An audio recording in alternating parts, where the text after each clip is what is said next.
August মাসের 8 তারিখে সংসদে কেন্দ্র সরকার ওয়াকফ সংশোধনী বিল 2024 পেশ করেন। বিরোধীদের প্রবল আপত্তির ফলে সংসদের স্পিকার স্যার এই বিলটির নানান দিক খতিয়ে দেখার জন্য জয়েন্ট পার্লামেন্টারি কমিটি গঠন করে দেন।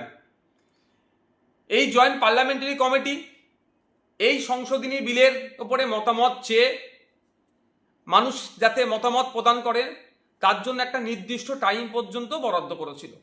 তাই আগামীকাল পর্যন্ত এই মতামত প্রদানের সময় থাকছে। যে দুর্ভাগ্যের বিষয়, এই মতামত প্রদানের ক্ষেত্রেও একটা সংকীর্ণতা থেকে গিয়েছে। একটা হচ্ছে টাইম, দ্বিতীয় হচ্ছে এই মতামত প্রদান করতে গেলে হয় ইংলিশে নাহলে হিন্দিতে করতে হবে। বাকি যে সমস্ত বিভিন্ন আঞ্চলিক ভাষা আছে সেই ভাষায় মতামত প্রদানের কোনো জায়গা রাখেনি।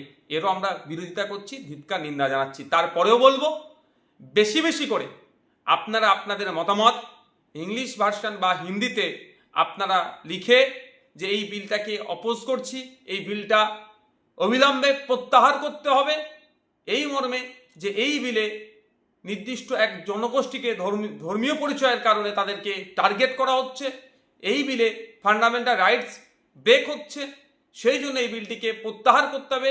এই মর্মে আপনারা বেশি বেশি করে আপনারা মেল করতে থাকুন। এই সংশোধনী বিলটি দেখলেই বোঝা যাবে ওয়াকফ সম্পত্তিকে হাতানোর চেষ্টা করছে কেন্দ্র সরকার। হয়তো কোনো কর্পোরেটদের হাতে তুলে দেওয়ার একটা ব্লুপ্রিন্ট তারা করে রেখেছে, সেই জন্যই এটাকে হস্তক্ষেপ করছে। আমাদের অনেকের জানা আছে বা অনেকের জানা নাই, ভারতীয় সেনাবাহিনী এবং ভারতীয় রেলের পরেই ওয়াকফ বোর্ডের জমি আছে প্রায় 9.4 লক্ষ একর ওয়াকফ জমি আছে। এটা সম্পূর্ণরূপে মুসলিম সমাজের ব্যক্তিগত সম্পত্তি। মুসলিম সমাজের পূর্বপুরুষেরা ধর্মের জন্য, মাদ্রাসা মসজিদের জন্য, মানুষের জন্য এটা উৎসর্গ করে গিয়েছে। এটা সরকারি সম্পত্তি নয়। সুতরাং সরকার যদি এই ধরনের অবৈধ পন্থা অবলম্বন করে হস্তক্ষেপ করার চেষ্টা করে, কোনোভাবেই এটাকে মেনে নেওয়া যাবে না। এই সংশোধনী অসাংবিধানিক বলে মনে করছি, কারণ সংবিধানের 14, 19, 21, 25 ধারাকে এই সংশোধন লঙ্ঘন করছে। সংবিধানে মানুষের মৌলিক অধিকারকে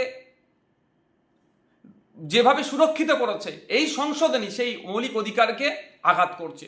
ধর্মীয় স্বাধীনতা, ধর্মীয় প্রতিষ্ঠান রক্ষার যে অধিকার সংবিধান দিয়েছে, এই সংশোধনী সেটার উপরে আঘাত আনছে।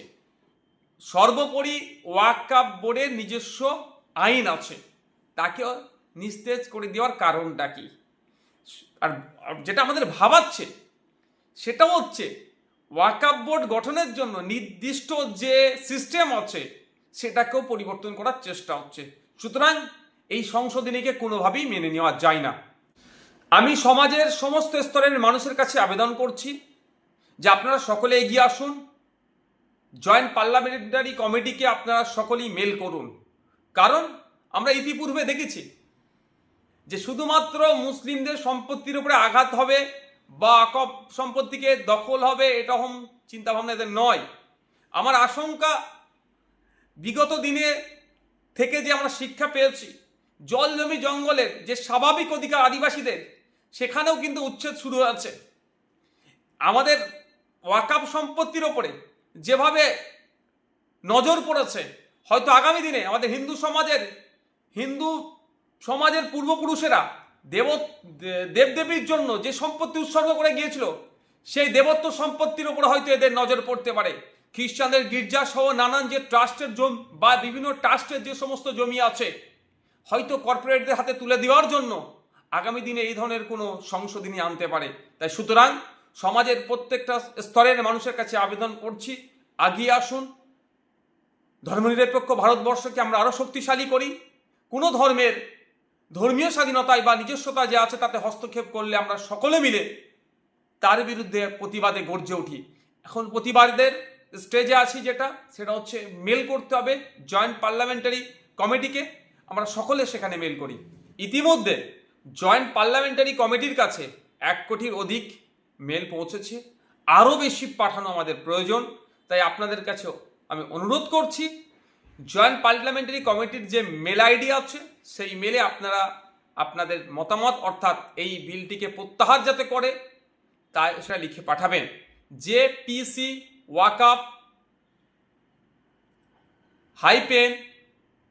-lss@sansad.nic.in JPC WAQF LSS@sansad.nic.in আপনাদেরকে অনুরোধ করছি এই মেল আইডিতে আপনারা মেল করুন।